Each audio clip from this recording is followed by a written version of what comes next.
Tokyo, Japan. Nice! Big and serious, bro. Let me just say this. I mean, I want to say, I want a long gut man with just carry my belly everywhere I go. But let me tell you something, man. Japanese food, turn up. The cuisine in Japan is absolutely incredible. It's quite diverse, but they have a distinct way of preparing meals here that make it very, very tasty. I'm going to come here and just eat food, so. I'm going to go and good, proper. I murder this, you know. A curry sauce, so it's your option where you want to do it. Me now, we just take some of the curry sauce and just drop it on little rice, you understand? I mean, you can just make it whatever you want it, as long as you eat the food and the food tastes good. You understand what I'm saying? That's what I'm saying? They don't know, say, I come here, I go choose some, you know, and boom, me here, sir, Dr. Stewart. I mean, I say, oh, that's a... I want to look at one of my farmer students, them. What? Listen. No, wait. Tell them where you know me from. We're in Tokyo, Japan, and where? He taught me at university, the dancehall course. Dancehall course at the University of the West Indies. University of the West Indies, 2000. Hold on, long time ago. Assassin in my ears. So, assassin in your ears. Yo! Boom, me show you the world small and better you live good with people, because probably you know me and I did a war or something, she could have come lick me in my head back or something like that, because we are Japan, she has seen me now, she could have said, you're rich, you're boom, Mr. Man. You remember when you did so and so. But anyway, we see her, Monique, I want to start all her vibes and thing and two. She said, yo, sir. I've lived there right after you for 10 years. I'm with Warner Music, singer. No, nice. Oh, you're singing now? Yeah. And you've been living here for 10 years? Right after you. Okay, yeah. so you're the fluent in Japanese and the whole works and whatever. Married with kids and all that stuff? No kids. Nobody knows you're here. No, a lot of people know. Right, Well, enough over there. I will leap away over here. And thing. You know, them come up on the JET program where them teach English as a second language, and there she was. Please. Enough over Please. there. Hello. Tomorrow the water war, but after the water war, we can meet you. So it was just wonderful seeing her there. Two. people like trouble.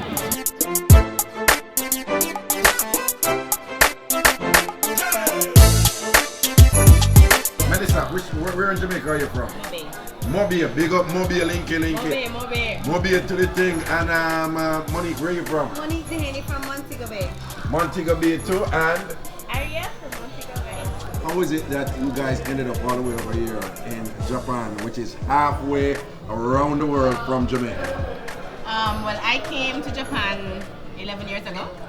July was 11 years and I came on the JET program. It's a Ministry of Education program where the Ministry of Education Japan recruits college graduates through the embassies in Jamaica, the Japanese embassies worldwide, to have college grads come to Japan. And that's how I got here, to teach English. Yeah, I came to Japan as a JET and still living here. But no longer teaching, no longer JET. Did JET for 2 years, moved to Tokyo, started singing the back vocals for all the Japanese artists, lots of the commercials, and I released an all Japanese cover album last year with Warner Music. And now touring China, spreading Jamaican culture. My dad is Japanese and everyone know him as DJ Miyai back in Jamaica, and he married a Jamaican woman, and I grew up here in Japan and I've been living here all my life. How is life here different in comparison to Jamaica? Yes. What are some of the more profound differences you have experienced here? Dating does not exist. It's very different because, well, dating does not exist for us as women. The men are afraid of us. I'm not sure why, because I smile a lot. I mean, what do you mean by that? Yes. No, Japanese men are not as forward or forthcoming. If they are interested in you, you would never know. So if you don't take that first step, which we're not gonna do because we come from Jamaica and Jamaican men always take the first step. And I've lived here my entire adult life. I moved here when I was 21. And basically all I do is work. Everything here is structured. Structured. Right. So, I mean, not knocking Jamaica at all, but if you go, for example, if you go to a government office to get something done, in and out. Not like Jamaica, we have to wait in some long lines and all this bureaucracy and these hoops that you have to go through. You can be guaranteed to be in and out in an hour. My favorite thing about Japan is it's safe. Yeah. Extremely safe. We can party like till 2, 3, 4 in the morning. Walk home alone in our pin heels and not worried. Nothing. I'm not worried. We can run around naked and nothing will happen. Hold on, are you sure you can run around naked in Japan and nothing will happen? And only a few stairs. It sounds to me that you guys enjoy it here. That's the reason you want to why hear the truth? You've stayed here all this Do you time. really want to hear the truth? Tell us the truth. The truth is, Japan has afforded us with a lot of opportunities and peace of mind that Jamaica isn't. We don't like the fact that we feel like we don't belong anywhere, to be honest, because we can't really run back home right now because the situation home is not so good. Right. But it's work-wise and for work, safety, There's a good balance. there's a good balance here. So it's not necessarily that one is better than the other. No. Okay. It's not Not necessarily at that the all. Japanese situation is better. And I would I mean, never... it's nice to have peace of mind. Like you know, as Aria said, you're going home at 3 o'clock in the morning and you don't have to be fearful. So here's a $100 million question then. If it were the case that Jamaica could afford you those opportunities and those security, all things Gone being back equal. home in a heartbeat. Wait, hold on, what you said? Gone back home in a heartbeat. Really? In a heartbeat. In a heartbeat. No, because I love Japan, I've lived there, but I would be gone back home in a heartbeat. I mean, it's all of us different feel the because, same I way. mean, in Japan, it's not even like, say you live in the States, you don't stand out. People won't know you're a Jamaican in the States until you open your mouth. Right. You know? I mean, unless you have your car and everything full of Jamaica. But here, there is no denying that you are not Japanese. Not that we want to be Japanese, but there's always a, you are an outsider kind of vibe that you get. Everything is always a bit of a struggle as a foreigner. So when ownership, renting... what do you mean you can't own anything? You really can't own anything without a Japanese person No, co-signing. unless you have if you have citizenship, you can, right? Yeah. If you have citizenship, you can, which is not just Japan. But as a foreigner, you're not allowed to buy a house How here. easy is it to get citizenship in Japan? It doesn't exist like the States, so it's much harder, much more difficult. Women are generally the carriers of, are generally the ones Preferred who gender. No. Women are generally the ones who spread culture. Let's just leave it at that. They will go out of their way. So what the men spread.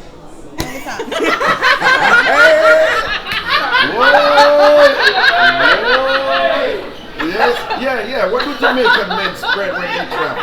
Yeah, really. Who want the microphone? That's found in Japan. They want the culture, but they don't want the people to be a part of it.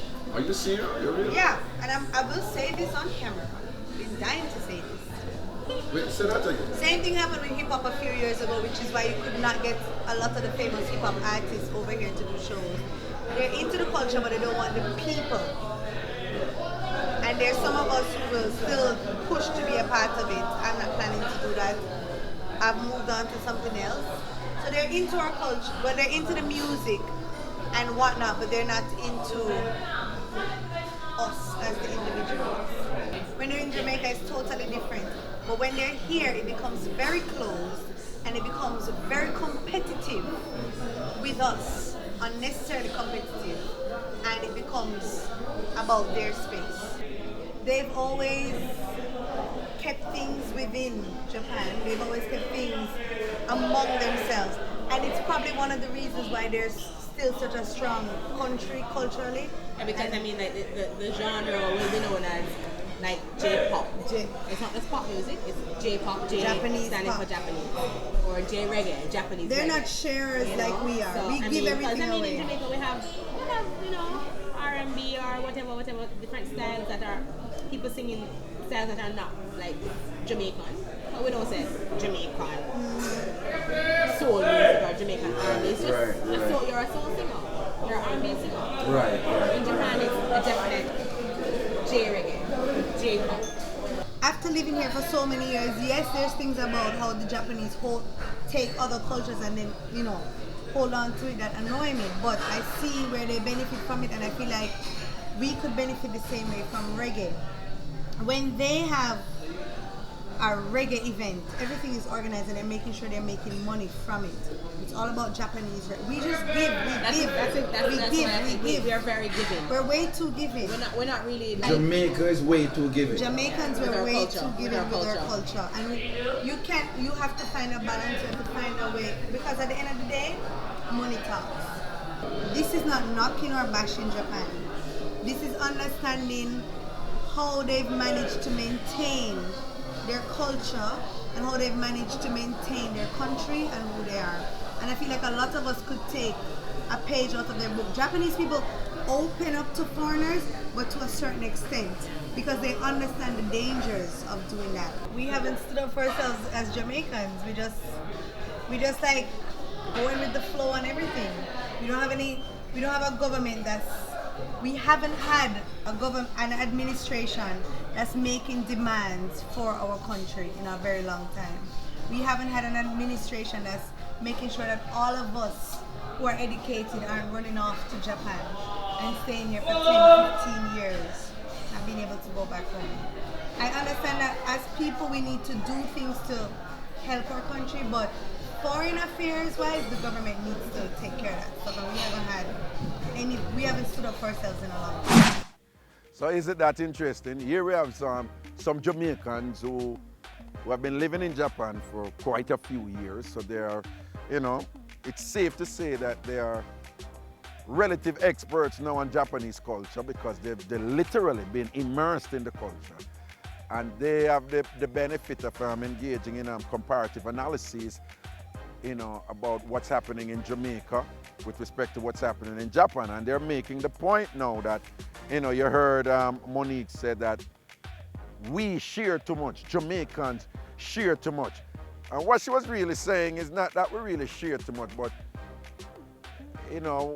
that was her way of saying that we have so much of value in our culture that other people see that value and they are generating wealth and doing really well from exploiting those valuable things in our culture. But I'm not gonna make none of them drown me out. Hear that? Because none of them can compare to my Hold them, master. I just make a But she's saying that we don't really realize the value of the thing where we have right here, so to the point where we are protected. She's also saying that the Japanese people, they see where there is value in their culture, and they have, from a managerial level, from a level of governance, have taken steps to protect their cultural valuables.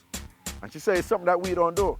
And don't believe that she's disrespecting Japan. If you listen carefully, she was saying that she not wrong the Japanese them for do that. She said that is good that they are doing that, but she's saying that Jamaica need to do that some more. So,